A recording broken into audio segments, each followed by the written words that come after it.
Nathan Holritz, welcome back to the show. I am excited to have you back. Just looked up what episode you were last time you were here, episode 72, back in 2021, summer of 21. I don't really remember what I was doing summer of 21, but I think we we were were still dealing with the pandemic pretty hardcore at that point. pretty hardcore. Yeah. It's always like those first like 18 months is very blurry, Hmm. especially like here in Texas because we were like open and then closed and then open and then we were like, ah, Yeah, no, it's cool. And then like, oh no, it's not cool. And I'm like, I yeah, don't know, July of 21, we could have been acting normal or in our homes. But that's true. but yeah, I'm excited to have you back on the show and get to chat again. And I'll link that episode 72 in the show notes for everyone listening. Y'all can go listen to younger John and younger Nathan uh, talk. Hey, speak for yourself. I'm getting younger. What are you talking I about? mean, yeah, I'm seriously, yeah. I think both of us look better than we did 3 years ago. Like I am.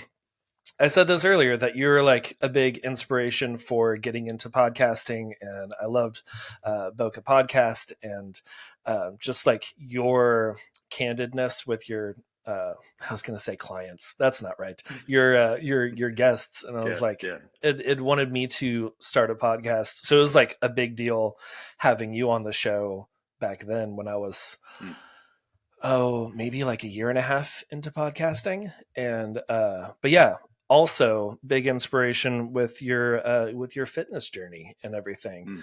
Mm. You had posted a like before and after uh from like whenever you were like 28 or something. Yeah. And I was like, man, yeah, that's what, because I'm coming into 40 here in the next couple of years. Mm. And I was like, that's some good inspiration to really stay focused. I know that there's a lot of discipline and a lot of focus in health and just in a lot of things in life. So thanks for sharing. No, well, and that's kind of you to say. Everything is always a learning curve, it feels like. Even after Hmm. doing, 6 or 7 years of podcasting and over 600 episodes, I still, in some ways, kind of felt like a rookie because there was always something to get better at, something to Yeah. learn. I think, especially when it comes to fitness, and this is probably true with podcasting too, I think there are kind of key ideas that do a lot of the heavy lifting if you're just consistent with them. Not Hmm. you, but like people in general are Right. consistent with them. And so when somebody sees what I've accomplished from a fitness standpoint, and for anybody who doesn't have context, I've lost 40, 50 pounds and have abs at 44, almost 45 years old, and I'm proud of that. But what has enabled that is not crazy, spending 3 hours a day in the gym or Hmm. going on insane, crazy diets or anything really that crazy. It's really just the small stuff consistently that really does the heavy lifting. And I think it can be overwhelming, whether it's building a business or starting a podcast or getting into fitness, to consider all that lies ahead in order to get to whatever our goals are. And Yeah. the reality is that it doesn't have to be overly stressful. If we do certain things consistently, just take small steps every single day, we'll get where we want to go and probably even further than that.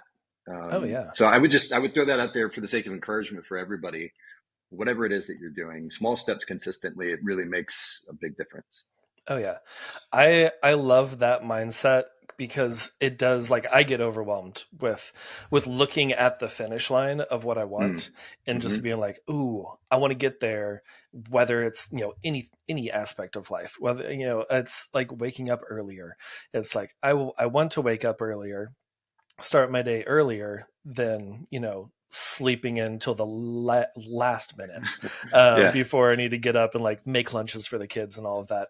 It's like yeah, taking baby steps of like setting 10 minutes earlier and just like that's it. easing your way in until like, okay, I'm just gonna like go from waking up at 6:30 to waking up at 5:30 right away.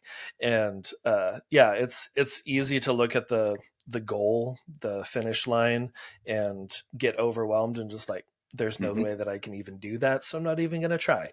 Hmm. But yeah, having those like little baby steps and just like, I'm just gonna inch my way closer. and it might take a little while, but as you inch closer, you are literally closer than you were yesterday.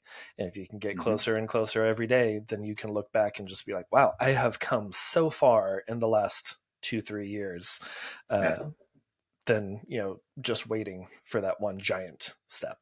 that's it. So yeah, I love it. Okay, so Nathan, there's something new that I'm doing since you were on the show, almost 3 years ago. I've asked some of the listeners to send in some questions, just like random questions, to kind of get Mm, to know our guests more than just like what you do, where you're based, all that, which we will get into also.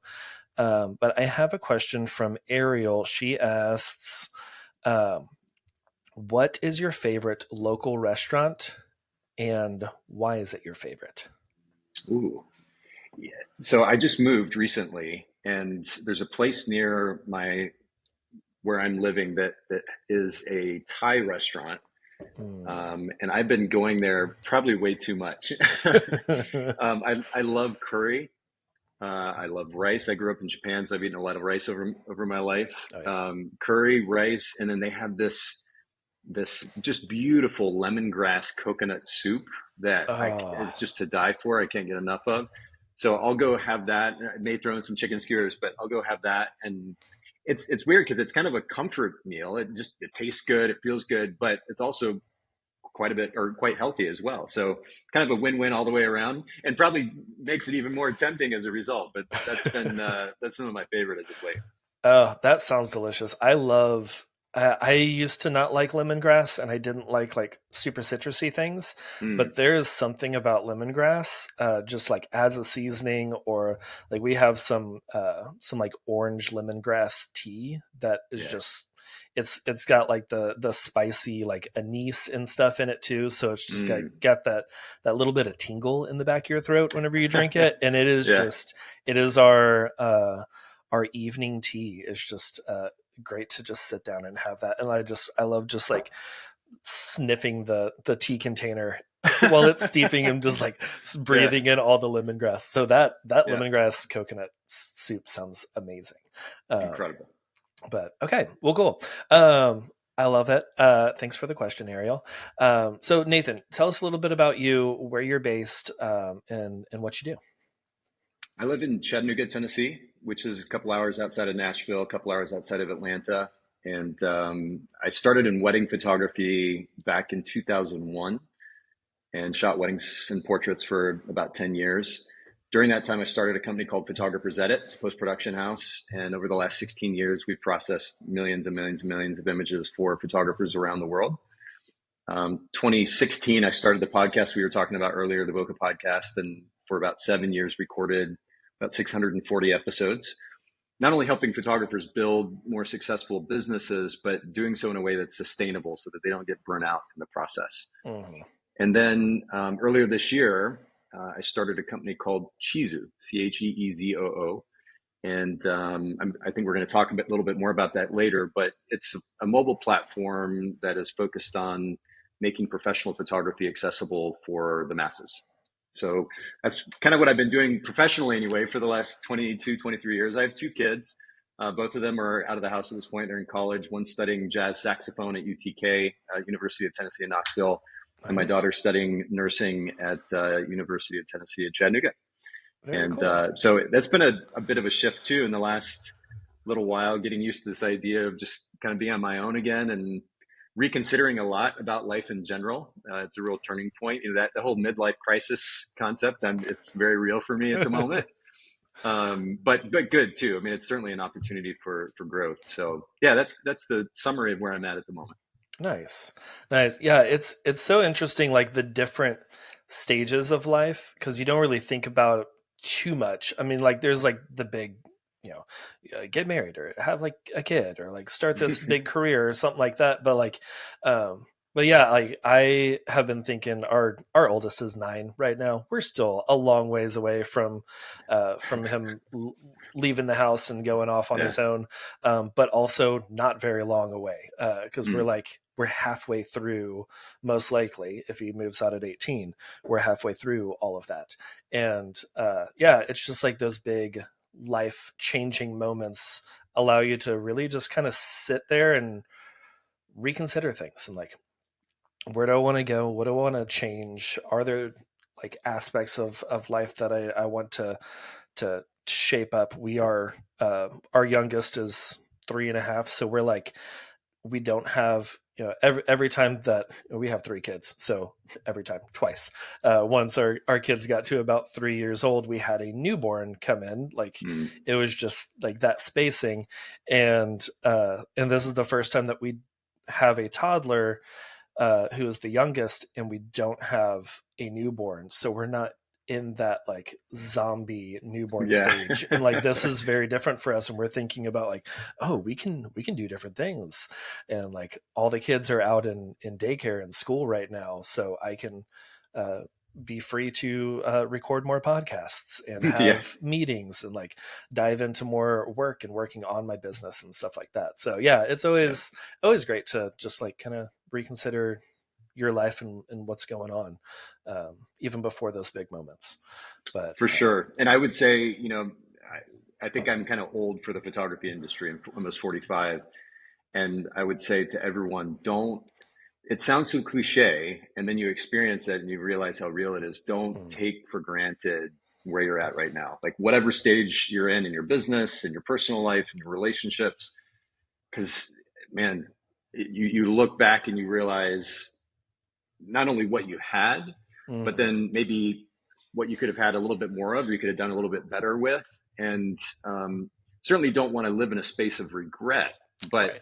it's also easy in the moment just to kind of coast and to go into autopilot and take for granted, even if we don't intend to take for granted what we have and where we're at. So I would just say to encourage everybody, soak it up, soak it up. It does go by really fast. My kids are 22 and 19, Hmm. which is wild because I can look over here at a portrait of the two of them at 6 and 3, and that wasn't even that long ago. It's kind of Yeah. crazy. So yeah, just soak it up wherever you're at. Oh yeah. Yeah. No, I really like that of just like being present. Because I am Mm, my personality, I'm just like very future driven. I'm very much like, all right, let's get to the next thing, let's get to the next hurdle, or we did this. Like it took my wife like bringing her into my life for me to like stop mm, and celebrate wins, mm, mm-hmm. because like I would tell her like, hey, I did this, or I booked this wedding, or I did this thing, or I just hit 5 years in business or whatever. Yeah. And she's like, oh, that's great, let's celebrate. And I'm like, oh yeah, I didn't think about celebrating. I was just like, yeah, I Yeah. did this thing, on to the next. And Hmm. I think that is so important to stop and to soak in things, to celebrate your wins, to really live in the moment, as they say, uh, and that helps to not look back in 10 years and be like, oh, I wish I would have soaked that Exactly. in more. Exactly. So yeah, okay, Nathan, I love it. But like, okay, so I know we're talking about a few different things today.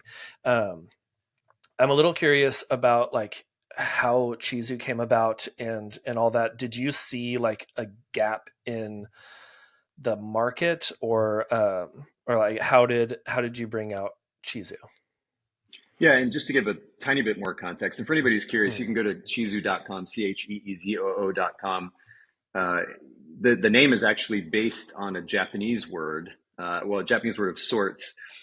So in Japanese culture in which I grew up, a lot of times they'll use the English word and just pronounce it with their own accent or pronunciation. And so, for example, when we go to take a picture, we might say cheese. In Japan, they're using that word cheese and just saying it with their own accent, which is hai cheese.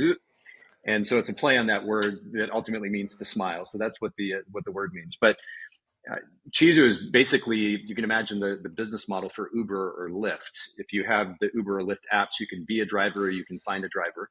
Same idea, but for photography. So with the Chizu app, you can be a photographer or you can find a photographer, and more specifically, an affordable photographer. mm, And to your question, John, yes, Chizu in large part I started because of a pretty big gap in the marketplace when it comes to serving those who have a more limited budget, both wedding photography and portrait photography. And I'll just speak to wedding photography specifically to give a bit more context. But the weddingreport.com is some data that I've used for years now. It stayed pretty consistent. Roughly 70% or so of weddings photographed in the US are photographed for $2,000 and below. And then the next, it's 15 to 20% or so is from the 2 to 4 mark. And then everything above that, the 5 to 7% is everything above that. And yet most established wedding photographers, and of course the same ideas are applicable, I think, to portrait photography as well, but those wedding photographers are working to get into that top 5, 10, 15, maybe 20%, while there's this massive segment of the marketplace that is, it's not that there aren't photographers there, but a lot of times it's used as kind of a stepping stone. I'm just starting in photography, so I'm only going to charge $1,000 for a wedding or maybe $100 for a portrait session. But then the goal is to move out of that price bracket and on to shooting higher end clients. We get to shoot less, make more, have more freedom, flexibility. That's kind of the thought process. But meanwhile, there is a large segment of the economy that just, black and white objectively, because of limited amount of money that they make or that they have in their bank account or both, and maybe in some cases they just don't prioritize photography enough, but still understand that they need to have it. That they're not going to spend nearly as much on professional photography, portrait or weddings. And so I saw that opportunity and an opportunity to leverage technology to serve that segment of the marketplace at scale. And that's what we're doing with Chizu. Nice. Yeah. I know you had mentioned that statistic multiple times over the years on your Boca podcast, and I was just like, every time you said it, I was like, oh yeah, that's a hugely overlooked area of the market, because as a wedding photographer, I was aiming to get out of that pocket, that 70% giant pool. And I was like, oh no, like to be a photographer that's taken seriously in the industry, I need to be over $2,000. I need to be over $5,000. I need to be charging, 5 figures for a wedding. And that is, I mean, some people can do that. Absolutely. But like, it's something that I don't think we should, use as a stepping stool, or just like that's it, is just like, oh well, I can get out of here now. I can get out of this market and on to the next. And like, I do understand the idea of wanting to work less and earn more, which absolutely. But also, like, there's a ton of people who are not being served well in that area. And I love the idea of the Chizu app and everything, to be able to serve them, and also allow an easy access for photographers to come in and do that too. That's it. Yeah. Yeah. And then a lot of it, in part, it's an observation of the marketplace and seeing an opportunity. I know we talked about brand position in the last episode that we did together, and we can kind of get into that more today if you want, because it's very much relevant to what we're doing with Chizu. But so looking at the market and saying, hey, there's this kind of big hole where there aren't a lot of people, at least intentionally going and building sustainable, scalable businesses serving this segment of the marketplace. The other thing, though, is what we're seeing happen with technology.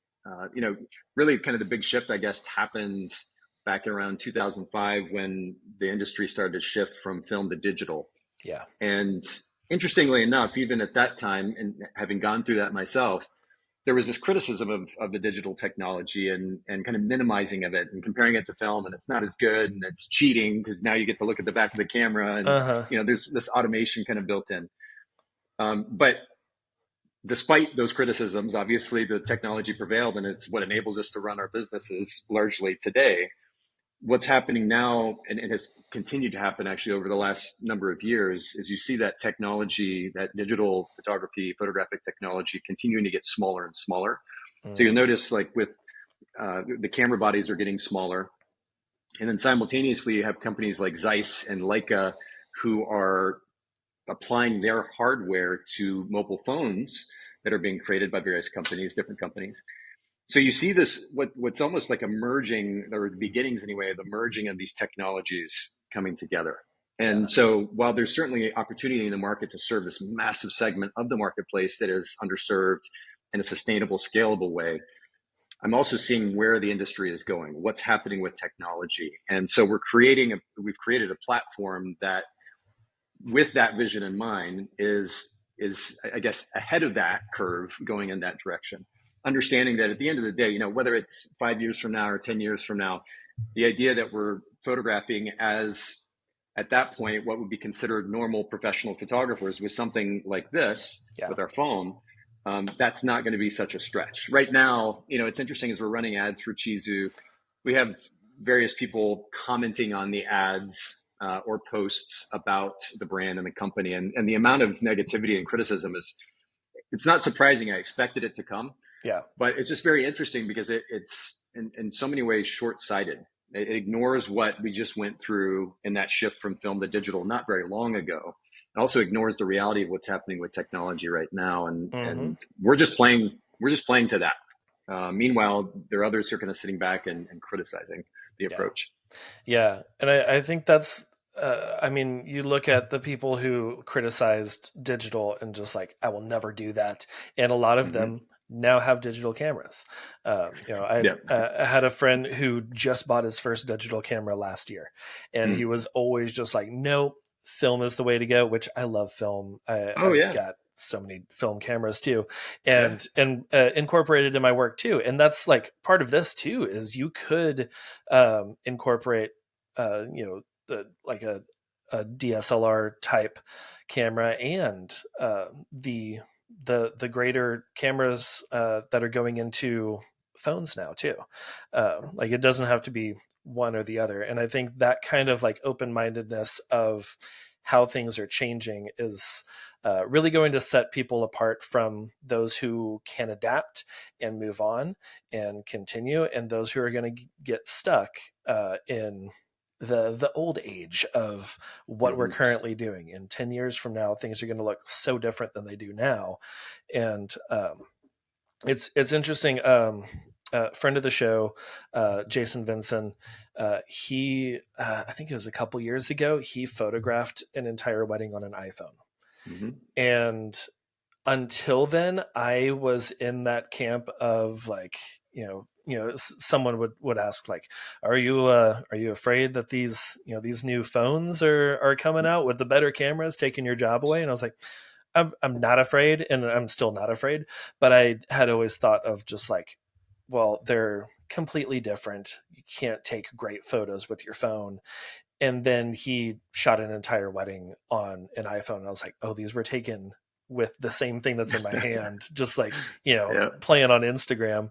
Yeah. And like, there's that old thing of like, you can take a great photographer who knows composition and lighting and exposure and give them like a very old camera, an old, like even just like a point and shoot kind of old school digital camera, and then give a novice who knows nothing about photography a $6,000 camera, and the one who knows the craft is going to take the better photos, because it's not about the tool, it's about how they're using it. And yeah, I am I'm just loving that viewpoint into the phones and into our cameras that we are using every day with like our family and those around us, and just photographing our day to day, because they are really good. They're a lot better than the phone cameras that we had back in 2007 when the first iPhone came out. Yeah. But Well, what I will say though about this is, I think it's something to consider for everybody in the industry, wherever you're at in your career, your photography career, or just business career in general. When you allow, I mean, the reality is technology is going to continue to move, and even quicker than ever yeah, at this point. And we're seeing that all around us. Part of the reason that digital photography got such criticism back in the day when that transition was still happening was because people's egos were at stake, right? They had built their professionalism and their business in some ways around the skill set that they had developed that was a bit of a Mhm. unique skill set that was limited by these relatively limited tools. When digital photography came around and it made access to good photography more mainstream or more of a commodity, and no longer was the skill set that somebody developed over the span of 10, 15, 20 years that relevant anymore, it's hard to swallow that. It's hard to accept that, right? That's where we have to set this premonition of what it means to be a so-called professional or even a business owner aside, understanding that that is going to continue to morph over time, and Yeah. especially when it comes to technology. So if we get so caught up in the idea that something has to be done in a particular way, and anything that comes along and changes that is subpar or less than, it's pretty short-sighted, because the reality is the world's going to keep moving regardless of whether or not that person is open to it, interested in it, likes it, or otherwise. It's going to Mhm. keep moving. Oh So yeah. really the better approach, I think, is to keep, number one, certainly to keep an open mind as to where the world's going, where the marketplace is going, where the industry, whatever industry you're in, is going. And then also understand that in the process, if you're not willing to change and shift with the times, there's a good chance you get lost in the mix. You may be able to continue to run a business for, X amount of time, but will you be as effective if you're not willing to, again, set aside old thought processes, Yeah. set aside ego if need be, embrace technology, embrace the shift or shifts in the industry, in the marketplace, and run with those. And so I think that really needs to be considered. And again, we saw this happen in that shift from film to digital, and there was a lot of criticism around it, and criticism about the number of photographers coming into the marketplace. And to your point earlier, John, those are the very people now that are, the people that may have criticized back then, or that were being criticized for that matter, are now the Mhm. ones that are running these incredible businesses using this technology that was supposedly cheating, Right. air quotes cheating. They're the ones leveraging that technology and ultimately building these amazing businesses around it. So let's not get so caught up in what we're used to and what we're comfortable with and what we thought was supposed to be, because the world is changing, and if we're not willing to change with it, we're going to miss out, particularly as business owners.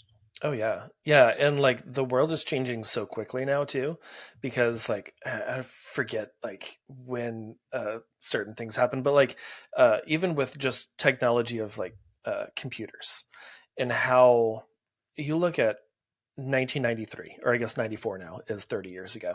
1994, the PCs, the home computers that we had, Yeah, like I remember in 94 going to a friend's house and they had a computer at home. It was just like this giant box, and it was yeah, just like the green screen with like we couldn't do anything on there. We would just type and yeah. then the letters would show up. But like that technology has changed so much between 94 and 2004, and then so much between 2004 and now, and between now and 2044 it's going to be exponentially, like it's just compounding on itself and things are growing at a much faster rate. When you talked about like people not embracing new technologies and kind of getting stuck in the old ways, it reminded me of that story of Blockbuster and like the how they were huge. Anyone listening is a little bit younger, you don't remember Blockbuster. It was the place to be. Like for Friday night, you're just walking around a Blockbuster store and Yeah. you're pulling out all the VHS and the DVDs and looking at like, Yeah. they would have that whole wall of like the new release, and you thought that they had all the movies, but it was just the posters on there, and you're like, I missed them, Yeah. and like it was so fun, and they were stuck in that mindset of like, no, the physical store is always going to be better than whatever Mm, this Netflix is doing mm, with starting to stream stuff. Like no one wants to watch movies at your house. You want the experience of going to the store and picking out the movies and like buying your snacks there. And there was one person, I don't remember his name, but he was on the board and he was like, no, we need to like shift into doing streaming also. mm, And they rejected that idea and said that that's just going to be a fad. People are coming back. And now you look, and everything, like all the different, you got Paramount Plus and you got Disney Plus and you've got all of these different streaming services, and there is one Blockbuster store left in Bend, Oregon, and Yeah. which I do want to go to. Like that would just be like so much nostalgia walking into that Yeah, place. 100%. But like that's a good representation of Mm. not moving forward with technology and Hmm. sticking to the, well, this is how it's always been, this is what I'm going to do. And that's not a growth mindset. That's a very stagnant mindset. So yeah, I just love that, like moving forward and adapting to new technologies. Yeah, and it doesn't, you made the point earlier that you still like film. It doesn't minimize the significance of whatever technology or process that we had previous, right? Mm-hmm. And again, I think that's where some people's, I say ego, and that may seem like a harsh word, but it's what we're comfortable with, it's what we're used to, and in some cases, certainly what we've built our business on or our career around. So I understand it. I understand the sensitivity, but it's so it's so easy to get in this kind of either or mindset of this is the way or this is the thing. The reality is both can be true or both can coexist. Yeah. And what we're trying to do with Chizu here is not undercut the existing marketplace or suggest that, taking a picture on a phone is way better than a mirrorless camera or a DSLR. What we're simply doing is in the marketplace, observing what's currently going on. We're going after an opportunity in a segment of the marketplace that is underserved, and we're leveraging technology to do so. Mm-hmm. And so I understand where the criticisms are coming from. People are like, how can you suggest that somebody can be a professional photographer or make extra cash with just the camera on their phone? I understand where the criticisms come from. But the reality is that the average consumer, first of all, doesn't really know the difference between an image that we shot with our mirrorless camera or with our phone. And in fact, I would argue the number of images, bad images that I've seen coming from so-called professionals over the years Oh is, yeah. is staggering, right? So what actually makes a good image? The reality is it's very subjective. So if we can leverage a platform like the iPhone or various Android phones and enable someone who wants to make some extra cash as a photographer to do just that, and then simultaneously to provide affordable photography to somebody who has a limited budget. They understand they're not getting a $5,000 photographer, wedding photographer, or $1,000 portrait photographer. They Right. understand that because they understand they have a limited budget and limited access to those opportunities. What they can still have, though, is these important moments captured and portraits of the important people in their life captured through a more affordable and ultimately more scalable format. Most photographers don't want to go serve this segment of the marketplace. And I spoke about it, John, for years on the podcast, the Book of Mm-hmm. Podcast, talking about how there's this opportunity because there's such a large number of people, photographers, who are trying to build professional photography businesses, full-time businesses, sustainable businesses. They're going into that top 20, 30%, or at least that's what they're aiming for, while not serving this segment actively. We're simply going there. That's all we're doing. We're not trying to undercut. In fact, we've actually put price caps in place so as to intentionally not undercut the Yeah. established market. But we're not trying to compete with the established pros. We're simply providing a service, again, using this incredible technology, which, by the way, has been amazing for a long time. I have a picture that I photographed at a friend's wedding. Kenny Kim is a wedding photographer, just an incredible human being. Has been in our industry for a long time. But I had the opportunity to go to his wedding in Italy back in 2012. And I had an iPhone 5 at the time. And not very long ago, I actually made a print for him of an image that I took at his wedding with this iPhone 5. The detail from an iPhone 5 back in 2012 Yeah. was, even in the shadows, the shadow detail, incredible, just beautiful, beautiful, beautiful image. If we could do that, over 10 years ago, what we can do with these phones now is amazing. And are there compromises? Absolutely. But again, for somebody who has a more limited budget, they understand that they're making some compromises in that regard. We understand not only that there's an opportunity here to serve the segment of the marketplace, that there's a massive hole in that regard, but then also we see where technology is going. And I would say we're still a bit ahead of the curve. So again, I understand the pushback that we're getting, but we understand that's where the marketplace is going, Mm-hmm. and we're playing to that as well. Yeah. No, I love that idea. I love, because I'm thinking back to like there were years where we didn't have family photos. Like I would take some tripod in the backyard or something, go to the park, Mm-hmm. but we didn't hire a photographer to take our photos because Mm-hmm. we couldn't. We didn't have the funds. We were, That's it.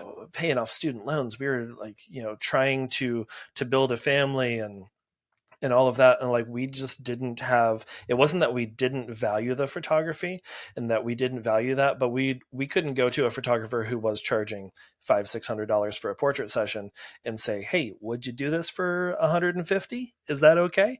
Like we don't want to, we didn't want to do that because it's like Right. undervaluing what they're doing. But like if there was something like this where we could go and find someone who we would know we are not going to get the $600 experience. We're going to get what we're paying for, Mm-hmm. and but it's still going to be a good experience. Like that, I would love to go back and have those family photos from those years where we didn't, because Mm-hmm. there wasn't that market being served. Or there were like some photographers charging that, but to your point earlier, like even with the digital cameras and like the DSLRs, I was like, these are not great images. These are Yeah. like they have the gear, but they're not using it well, and like we would not be happy with these photos. So I love that. I think you've talked about ego a couple of times. I think that is a lot of it. Is we have that ego of this is below me, this is I need to be above this, I need to get to the next level. And like even I with would even take it a step further, John. I would say that there is a sense of that people feel like their ego, in the sense of their identity, their self, is mhm, being, and ultimately their ability as a professional is being attacked by the suggestion right, that someone can be a quote professional photographer using their phone. That mhm, it's minimizing their skill set and all that they've done, all that they've built, and I can understand that. But again, the question is, are we willing to set aside? Yeah, it makes us uncomfortable, right? mhm, Um, but if we're willing to set that discomfort aside, kind of look at the situation objectively and realize, okay, being a professional photographer right now, it's not about having the fanciest gear. It's not even about skill set anymore, because I mean, there's a certain amount of it, obviously, but right, the cameras are doing so much work, and especially the phones. yes, It's kind of funny actually to watch the releases of these new cameras coming into the established professional industry. Releasing this feature and that feature. I'm like, 90% of what they're releasing, I already have on my phone right here. And this right, phone's doing so much with software that it makes me look better than I even am. Right. So that's the reality of the situation. So it's not about skill set per se, or not as much as it used to be. mhm, And if that's the case, if the idea of taking a good picture is a commodity that's more widely accessible to the masses, then what's actually going to set me apart as a professional photographer? And that's the better conversation to be had. It's really yes, about the experience that we're creating for our premium clients that is going to set us apart from the experience that somebody with a phone can provide. That's the differentiating factor. And the conversation really needs to center around that. If we're talking about skill set, yeah, I my ego would take a hit as well, because I'm like, man, I spent 15, 20 years developing the skill set that now uh-huh, this $1,000 phone can outsmart. And that would suck. That would feel kind of terrible.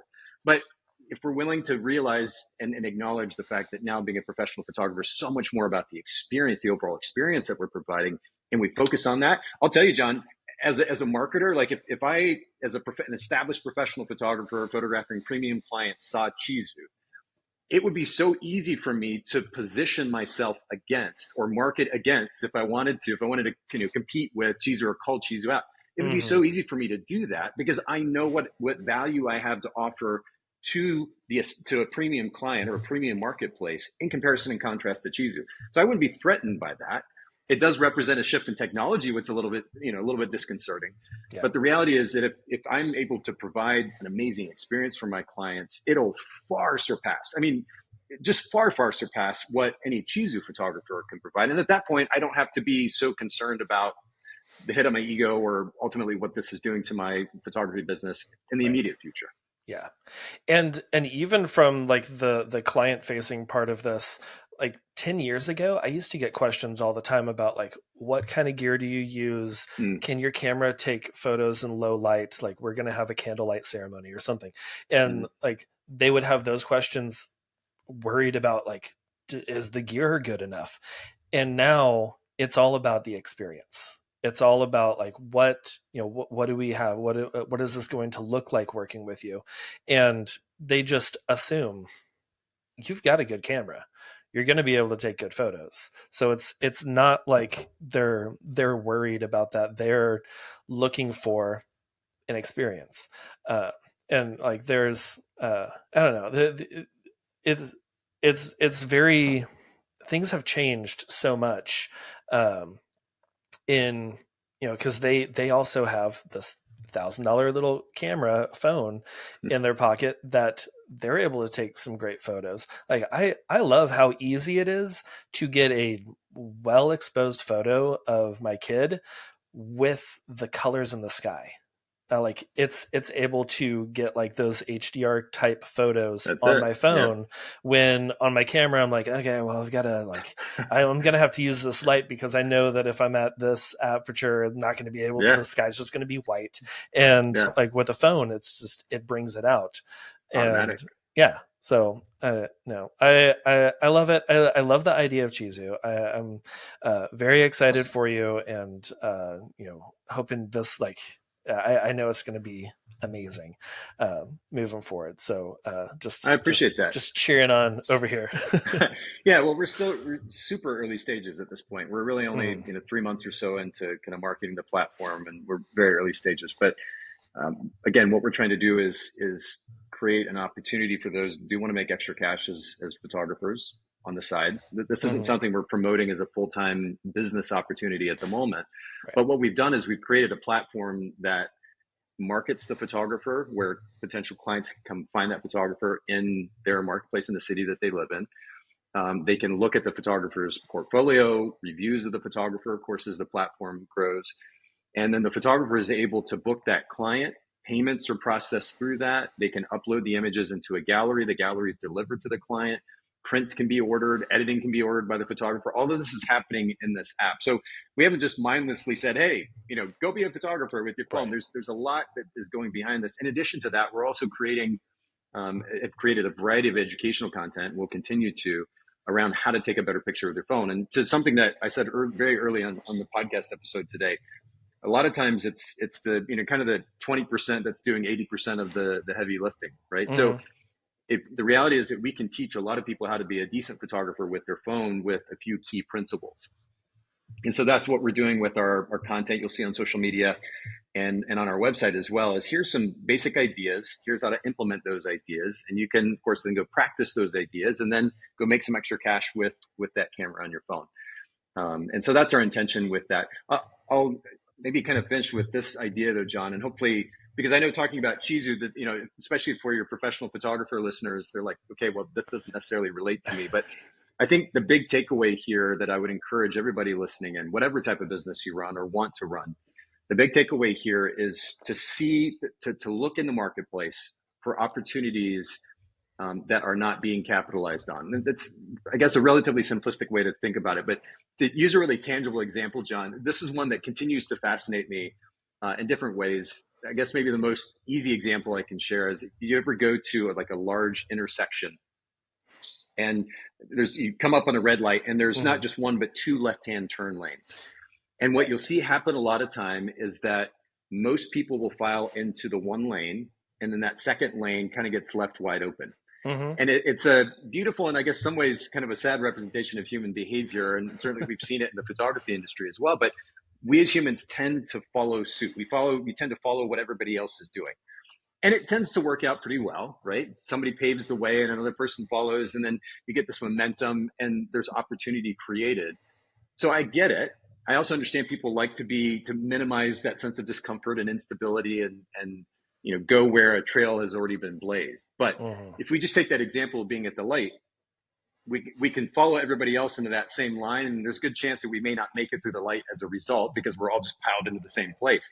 I could have spent the extra 2 seconds of effort to move over into that extra lane where nobody else had gone, and now I'm easily through the light and onto the rest of my day. Yeah. There are so many opportunities in life and certainly in business to put a bit more effort in. Certainly, there may be a little bit more of a struggle or challenge up front, but go a different direction than the masses. And when Hmm. you do that, it creates an opportunity for you to build, in the context of business, a business that may end up being bigger than what you could have built had you just followed everybody else. If you look around the photography industry, most people are, they're shooting the same way, they're saying the same stuff on their websites, they're Yep. using the same Lightroom presets and Photoshop actions, and it all just kind of runs together. Look for opportunities to differentiate yourself by doing something different. Mm. And what it will do for you, particularly as a business owner, is a really, really cool thing. Yes. Yeah. I mean, it all ties back to like what we were talking about earlier in our personal lives of like, take the minute, take the 10 minutes to sit there and assess your life, to really soak it in, to see where you are, and like take that minute to soak in, what does the industry look like? Where are some holes that I'm seeing? Where are some underserved people? Where like there are photographers. There's one that I just recently started following. She's amazing. She takes these like super like macro photography or photos of pets, Okay. and like she's just like playing with like toys and stuff over the camera, and then it's Mm-hmm. just these giant heads of dogs and stuff in the Yeah, photos. yeah, I'm yeah. like, this is such an underserved portion of the photography industry, because one, there's not a ton of pet photographers, and two, there's not like this artistic like very saturated, highly edited type photos, and there are a lot of people out there that would love a photo of their pet like that to put up on the mantle or whatever. But And most pet photographers are just going to follow what they're seeing already on yep, Instagram or yep, on other photographers' websites. And so you just see the cycle continue, the same uh-huh, stuff over and over and over and over again. So that's cool. Yeah, that's a beautiful example of doing something different that's going to stand out. I'll give you another one, mm, and for the photographers listening in too. When mm-hmm, I started photographing weddings here in Chattanooga back in 2001, it was a very traditional Southern market. This is again still back in the film days, so big medium format cameras, color film, oh yeah. stuffy, stiff poses, and the photographers probably to go with that at times as well. And so that was the marketplace that we came into. And at the time, there was a momentum that was beginning, particularly coming from the West Coast, with what is now commonplace and kind of the norm, but wedding photojournalism. Back in the day, and especially with all the black and white and the creative kind of artistic, that was unusual back then for this Mm-hmm. marketplace. So when we got into wedding photography here in the Chattanooga market, rather than just doing the same thing that everybody else was doing, what we ended up doing was getting 35 millimeter cameras, shooting lots of black and white film, and ultimately bringing a style to the marketplace that enabled us to stand out pretty quickly. We did a bridal show one year actually, and I built a booth with a friend of mine that was made up of three doors. We covered it in foam, wrapped it in this faux black leather, and then instead of again doing the kind of traditional photographer thing and having these big 16 by 20 with gold frames on easels Right. in the booth, we did these smaller. I think they were 8 by 10 or 8 by 12 textured art print mounted on foam core. Like 60% or so of the images were in black and white and mounted on this display with lighting. And so brides are walking around the bridal show and they're seeing again all the same stuff. It all just kind of runs together.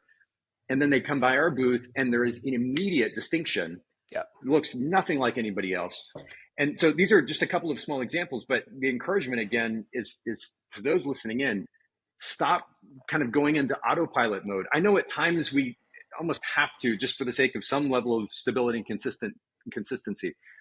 But if we really want to create a business that is not only going to do well, but even, I guess, more significantly enable us to be able to build that business more quickly in many cases, be willing to take a chance, take a risk, and do something different. Look where everybody else is and go the opposite direction. There's a book, John, called Lateral Thinking Mm, by Edward de Bono. And it's a super deep dive, I will say. But one of the things, what the premise of the book is how to intentionally be creative.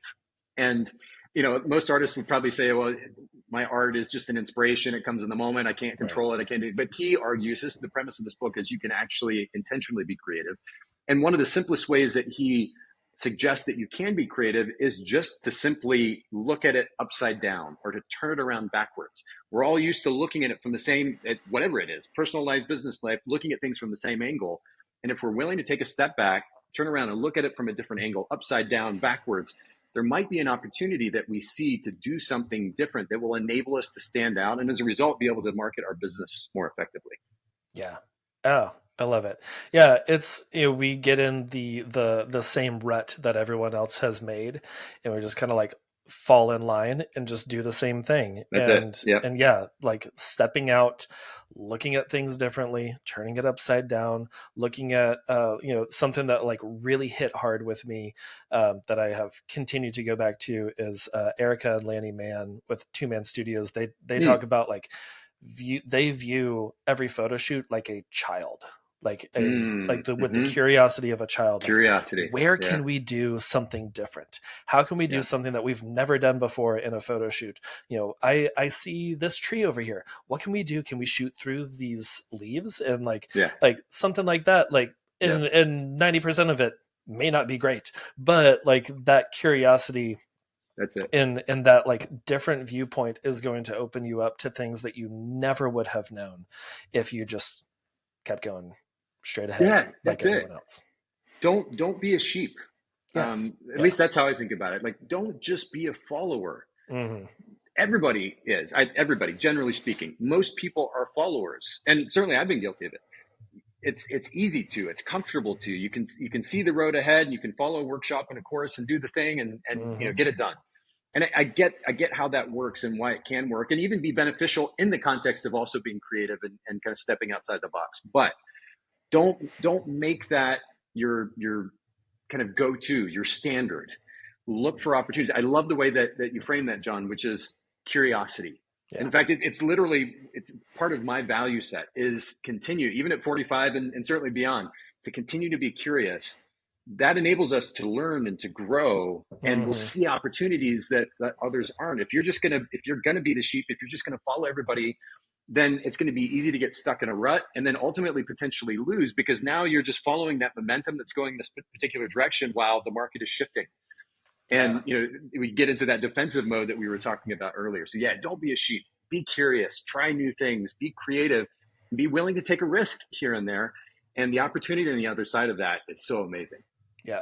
Yeah. And that's really hard, like being a sheep as a wedding photographer too, because if you do wake up and you're like, oh, I want to change things up, it's like, oh, I've already booked out 18 months of Mm, doing the same thing, and it's like it's a lot harder to pivot because they've already hired you for a certain type mm, of experience and photo and all that. So yeah, the earlier that you can start experimenting and doing things, Fair Oristi says, like in his early career he did like 98% was what the client hired him mm. to do, and then the other 2% was new creative stuff, new stuff that he was like, that they might not like this, but it's for me. And then soon everyone wanted that 2%, and Yeah, everyone was like, oh, that I will hire you yeah, for the 2%. yeah. So, oh man, Nathan, this has been so good. I have loved this whole conversation. Um, Before we wrap up, there's part of the show that I like to do where we talk about what we're loving this week, and it can be Mm, literally anything. mm. What are you loving this week? It's hard to pick one thing. I I would know. say, yeah, I would say right now, I'd have to go back to my workouts. In a time in my life right now where there's been a lot of shift and a lot of change, Hmm. certainly a lot of challenge, launching a new company and so forth. The kind of daily ritual of going and putting in some manual labor. We as photographers and business owners, most of the time we're sitting around on a laptop at a Yeah. desk or a table or wherever we might be, and there's just not a lot of hard work or sweat involved, aside from maybe the occasional shoot. But like on a daily basis, going and pushing hard and sweating and pushing beyond my discomfort Hmm. and doing the thing that I may not always feel like doing, I'm learning discipline and building my character and doing that. My body is getting fitter and healthier as a result. It gives me this outlet and this release that I wouldn't have otherwise. And so that's the thing, man. And I know that maybe sounds a little cliche coming from me, and we talked about fitness earlier, but I cannot stress enough for, especially for those who aren't necessarily as active or don't have, structured regimen in place for their activity or for what it is that they eat. It really makes all the difference in the world if you can even take those little small steps like we were talking about, the little 1% change, 1% improvement. Mm-hmm. I would encourage everybody with that. But that's the thing that I'm loving at the end of the day. I'll add a bonus one though. It's Okay. starting to get warmer here, and my motorcycle's sitting right outside here. And man, to get back out on the motorcycle again Oh and yeah. that air and riding fast and whatnot, oh, it's so good. So that's the other thing that I'm loving right now. Awesome. Okay, cool. Yeah, I love that. It's also getting a little bit warmer here, and like that's something that I'm loving is we're we used to, when my wife and I first started dating, we would, every day that we were hanging out together, we would go for a long walk, and we would just walk around the neighborhood. We would go to a park and walk around. We would just like really enjoyed that. Um, Not so much the face to face kind of conversation. I've heard this before of like the windshield conversations where you can get like really deep, where you're driving with someone and you're both just looking out the Mm. windshield. You're not Mm-hmm. looking at each other in the eye, where Mm-hmm. things can kind of get weird, or like you can feel like, I don't know if Yeah. I can talk about this, but like Yeah. Yeah. you're both looking out, and us just walking, we would get into such deep conversations Mm. and like really really open up together, which I think was a huge catalyst Mm. in our dating life, that just like projected us quickly forward to marriage. But Cool. like we've really enjoyed doing that again, and having the kids all with their little scooters and trikes and stuff, and just taking nice cool evening walks that aren't frigid anymore. So yeah, Yeah. that's what I'm loving. And then bonus for me, because I'm going to do two too. Yeah, uh, man. Do five. um, Let's go. yeah, here's the list. I do have other podcasts this week, so I should save some for them. Okay. Uh, but we recently, so it was spring break this last week, and the kids were off at my parents, and we had a date night. We went to go see Dune 2, and it was really good. The first one was good. It was Mm. is I thought it was decent. I was confused the first time that I watched it, because I Yeah. was like, I don't know, there's a lot of names that Yep. I'm not familiar with. Yeah. So we rewatched that again before going to see the second one. But the second Yeah. one was like really really great. I enjoyed it a lot. A lot of action sequences, a lot of like a good dialogue from the characters, and like the new Mm-hmm. characters that were introduced were Mm-hmm. great, and great acting. So yeah, I I just enjoyed saw that it one. last night actually in the IMAX Oh, nice. theater here in Oh, town. Um, yeah. Massive, what is it, 80 some odd foot screen, and it just Hmm. huge thing. And then the sound to go with to the point where Yeah. I was surprised I didn't get a notification from my watch. Apple Watches will give you the notification about things being too loud. It Uh-huh. was it was so loud in there. But yeah, super powerful. I was kind of like you even with this one because I saw the first one, and similar to you, I was like, it's all right. And the second one, I really should have watched the first one again before going to the second one, just to remember all the terminology and the names and so forth. But there was Right. still a lot to take away from it. It was a really beautiful, very powerful movie. I especially was taken by the love story that Hmm. that was depicted. I thought it was really lovely too. So yeah, I just saw that last night, so that's cool. Nice. Yeah. Yeah. I really like that love story too, because it wasn't like the, I don't know, cliche kind of Yeah. quintessential like hero, and then he finds this girl and all of that, and it was very very different, and there was like a lot Hmm. of them like disagreeing and butting heads against each other. The Uh, conflict, yeah, a lot of yeah, which conflict. is Yes. it's refreshing. Yeah, you're absolutely right. It's refreshing to see that different dynamic. And spoiler alert for anybody who hasn't seen it and is going to, but part of what was interesting about that storyline to me was, he toward the end of the movie, he's suggesting that he still loves Zendaya's character. I don't remember what her name is, Hmm. but for the sake of political alliance, is going to probably go be with this other. woman, but he maintains this love for her. He's like, I'm going to love you till my last breath, or till I have no more breath. Right. And it was just this beautiful kind of dichotomy and interesting study, I guess, and romantic relationship of a different kind, because we are so used to the kind of the cliches. So yeah, I thought it was really cool. Yeah. Yeah, I did too. And some of the fight sequences too were just like so good. But yeah, okay, well, cool. I love that. I love that you saw that yesterday too. Yeah. But yeah, tell everyone where they can follow you, where they can check out all the things that you're doing. Easiest place probably is just, well, if you search Nathan Holritz, it's gonna kind of, you'll find your way there, because it's a little bit of a unique name. I'm Nathan Holritz on Facebook, Holritz, Nathan Holritz on Facebook and Instagram. Chizu.com, you can check out what we're doing there, CHEEZOO.com. And then photographersedit.com, just like it sounds, photographer with an S, plural, photographersedit.com, for those of you professional photographers who need editing this season. By actual editors, by the way. We understand there are AI solutions out there that are cheaper, Hmm. but actually having individual editors who are looking at the images and making sure it matches your style, doing that work for you, that's what we're offering and specializing in. So photographersedit.com. Awesome. Well, cool. Yeah, and I'll have all that linked in the show notes for y'all. You can just scroll down and click and go follow Cool. Nathan. But yeah, Nathan, thank you so much for being back on the show. It was great to sit down with you again. My privilege, man. Thanks for having me on. This is cool. Thanks for listening to another episode of the Wisdom in the Tangents podcast. As always, you can check out all the show notes at podcast.allheartphoto.com. We've got some free resources on there for you as well. If you love today's episode and you want to listen to another conversation with Nathan, you can scroll on back, or I put it in the show notes for you. Let's do that.